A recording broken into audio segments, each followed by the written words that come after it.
ایک ایسا عظیم الجسامت پرندہ جو اپنے پنجوں سے ہاتھیوں کو اٹھا لیتا ہے۔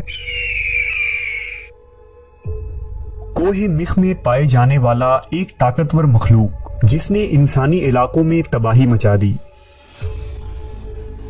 لیکن جب اللہ کے ایک پیغمبر نے اسے بددعا دی تو اس کا کیا انجام ہوا؟ کیا عربی لوک کہانیوں کا یہ پرندہ سچ میں وجود رکھتا تھا؟ اور وہ کون سے پیغمبر تھے جن کا سامنا اس دیو قامت پرندے سے ہوا؟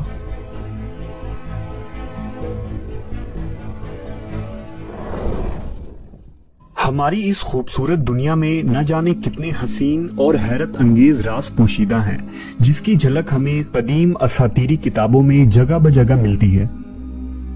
انسانی تاریخ میں کئی اقسام کے عجیب و غریب مخلوقات کی کہانیاں مشہور ہوئیں جن پر انسانی دماغ کا یقین کرنا مشکل ہے، لیکن وہیں ان کے متعلق معلومات ہمیں ان کی طرف کھینچ لے جاتی ہے۔ انہی مافوق الفطری مخلوق میں ایک نام عنقا کا ہے۔ عنقا قدیم زمانے میں وجود رکھنے والا ایک عجیب و غریب پرندہ تھا۔ اس پرندے کی پرواز بہت دور دراز تک ہوتی ہے۔ کہا جاتا ہے کہ عنقا سورج کے غروب ہونے کے مقام پر پایا جاتا تھا۔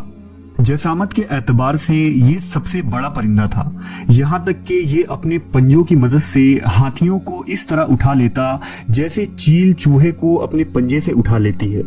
کہتے ہیں کہ جب عنقا ہوا میں پرواز کرتا تو اس کے پروں سے ایسی آوازیں نکلتی تھی جیسے بجلی گرج رہی ہو یا زور کا سیلاب بہہ رہا ہو۔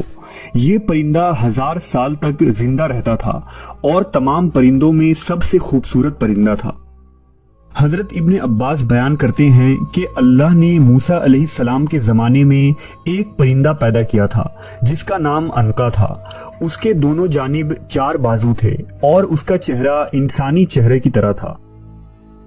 اللہ نے حضرت موسیٰ علیہ السلام کی طرف وحی بھیجی کہ میں نے 2 عجیب و غریب پرندہ پیدا کیا ہے اور ان کا رزق وہ جانور ہیں جو بیت المقدس کے آس پاس پائے جاتے ہیں۔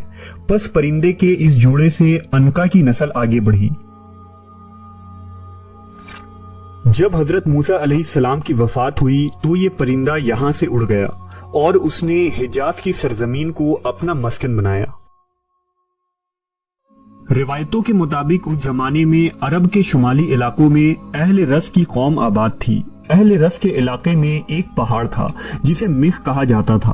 ان پہاڑوں میں کثرت سے جانور اور پرندے رہتے تھے جن میں عنقا پرندہ بھی شامل تھا۔ یہ پرندہ اس پہاڑ پر سال میں 1 مرتبہ ہی آتا تھا۔ یہ پرندہ دوسرے پرندوں کا شکار کیا کرتا تھا۔ ایک دفعہ عنقا کئی مہینوں تک بھوکا رہا کیونکہ اسے کھانے کے لیے کوئی پرندہ نہ مل سکا، لہٰذا وہ اپنی بھوک مٹانے کے لیے اہل رس کے علاقوں میں آ گیا اور بچے کو اٹھا لیا۔ کچھ دنوں بعد دوبارہ اس نے ایک لڑکی کو اٹھا کر لے گیا۔ اس زمانے میں اہل رس کی طرف ایک نبی مبعوث کیے گئے تھے جن کا نام حضرت حنظلہ بن صفوان علیہ السلام تھا۔ پس لوگوں نے حضرت حنظلہ علیہ السلام سے عنقا کے بارے میں شکایت کی۔ اس پر حضرت حنظلہ نے عنقا کے لیے بددعا کی۔ پس عنقا پر آسمانی بجلی گری جس کی وجہ سے وہ جل کر ہلاک ہو گیا اور پھر دوبارہ کبھی اس نسل کا کوئی پرندہ اس دنیا میں نہ دیکھا گیا۔ مفسرین نے لکھا کہ اہل رس کو اہل رس اس لیے کہتے ہیں کیونکہ وہ جس علاقے میں آباد تھے وہاں ایک کنواں تھا۔ یہ کنواں ان سے پہلے کی قوم یعنی قوم سمود نے کھدوائی تھی۔ اہل رس اسی کنویں سے پانی پیتے، اپنے مویشیوں کو سیراب کرتے اور کھیتی باڑی کیا کرتے، اس لیے انہیں اہل رس کہا جاتا تھا۔ ان لوگوں کا ایک بادشاہ تھا جس کا نام البس تھا۔ جب اس بادشاہ کی موت ہوئی تو شیطان اس قوم کو گمراہ کرنے کے لیے اس بادشاہ کے جسم میں داخل ہو گیا۔ اہل رس نے بادشاہ کے مردے جسم سے یہ آواز سنی کہ میں نہ کھاتا ہوں نہ مجھے موت آئے گی اور میں ہی تمہارا معبود ہوں۔ لہٰذا اہل رس کفر و شرک میں مبتلا ہو گئے اور بادشاہ کے اس مردے جسم کی عبادت کرنے لگے۔ پس اللہ نے ان کی طرف حضرت حنظلہ علیہ السلام کو بھیجا جن پر خواب میں وحی نازل ہوتی تھی۔ حضرت حنظلہ نے اہل رس کو بتایا کہ بادشاہ مر چکا ہے اور اس میں روح نہیں ہے بلکہ شیطان اس کے جسم کے اندر حلول کر گیا ہے تاکہ تمہیں گمراہ کرے، لہٰذا شرک سے توبہ کرو اور کسی کو بھی اللہ کا شریک نہ ٹھہراؤ۔